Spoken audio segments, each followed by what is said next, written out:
Hello, it's 5 p.m. local time here in Warsaw. I'm Maciej Mikos and you're watching World News. A group of more than 50 countries are meeting at NATO headquarters in Brussels to discuss further support for Ukraine. The Ukraine Defense Contact Group, started by the United States, is taking place without a U.S. Defense Secretary for the very first time. And our correspondent, Alex Kadir, is at the NATO headquarters for us. Good afternoon, Alex. How to explain the U.S. absence today?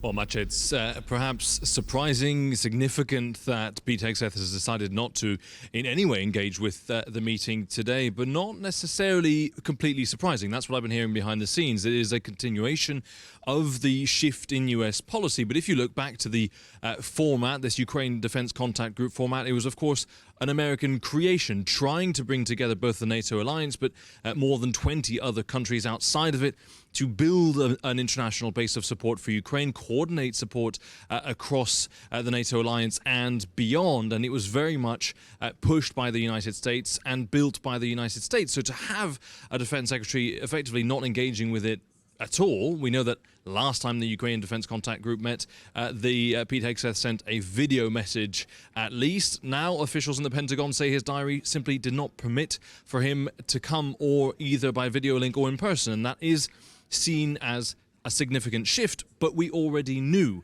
that there was a significant shift from the Trump administration to the Biden administration, and that's why that absence is not necessarily a surprise in that absence from Pete Hegseth. He will be here, however, tomorrow for the meeting of NATO defense ministers right here at NATO headquarters. Nevertheless, despite that absence, we have seen European nations stepping up. Of course, this meeting is now chaired by the United Kingdom's John Healey and Boris Pistorius of Germany, hosting Rustem Umerov, the Ukrainian defense minister, and repeating their commitments of support. We've seen an announcement from John Healey from the UK ramping up its support of Ukraine by delivering more drones, about 100,000 before April next year. That is a step, certainly, of support from the United Kingdom.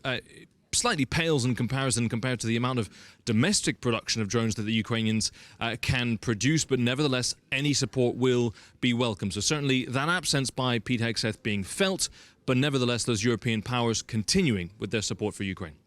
Alex, I have a following question. What's the latest on Ukraine's NATO membership? Well, will it ever happen?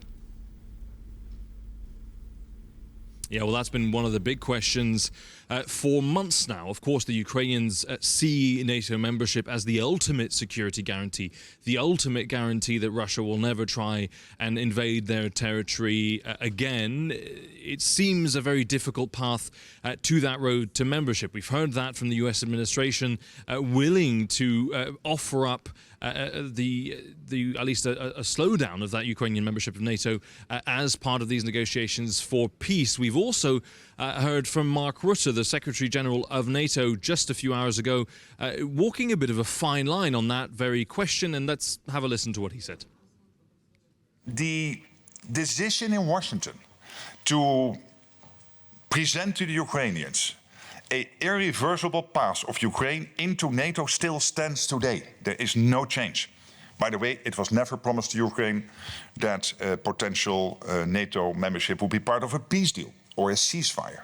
But that long-term commitment, that irreversible path is there, and we are building the bridge through the command in Wiesbaden, what we are doing together with Ukraine in Poland.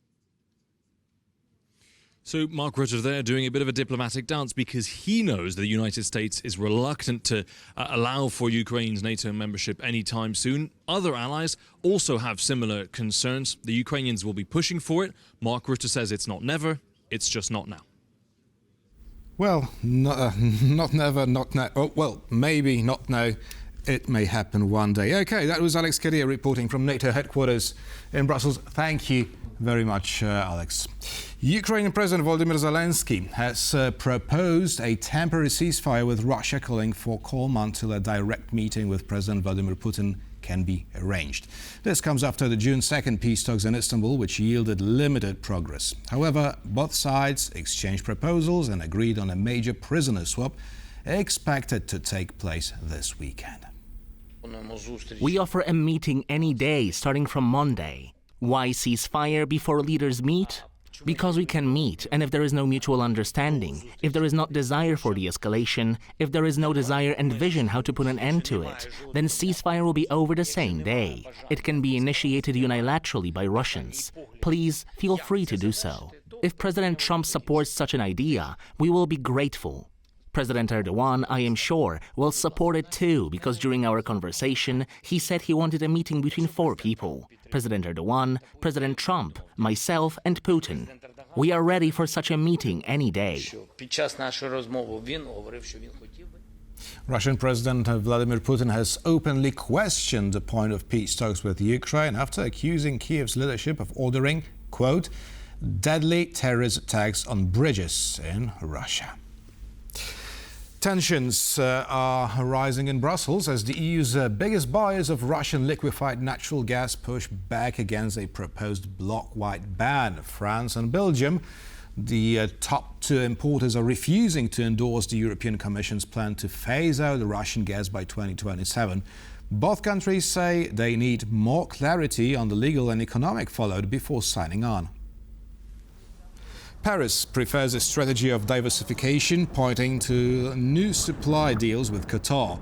Belgium, meanwhile, is demanding a full impact assessment before making any commitments. That stance puts them at odds with Spain and the Netherlands, who say they're ready to back the ban and cut ties with Russian energy as soon as possible. Together, the 4 countries account for nearly all of the EU's Russian LNG imports, worth over 6 billion euros last year.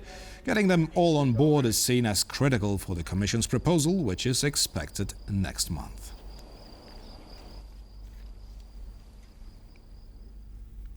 Polish authorities have secured a cache of weapons found unattended in a hangar at a small airport in the southeast of the country, close to the Ukrainian border. Officials have confirmed that the weapons do not belong to the Polish military. Instead, they are linked to a private company licensed to trade arms. The spokesperson of the Polish security services has called the incident a scandal. Officers of the Internal Security Agency, based on materials they obtained themselves, they established that weapons were stored in a hangar at an airport near Przemyśl. The materials were obtained by officers of the Internal Security Agency. The District Prosecutor's Office in Przemyśl has initiated an investigation into this matter. Last week, the Prosecutor's Office issued an appropriate order, based on which officers from the Central Police Investigation Bureau entered the hangar. The weapons were secured.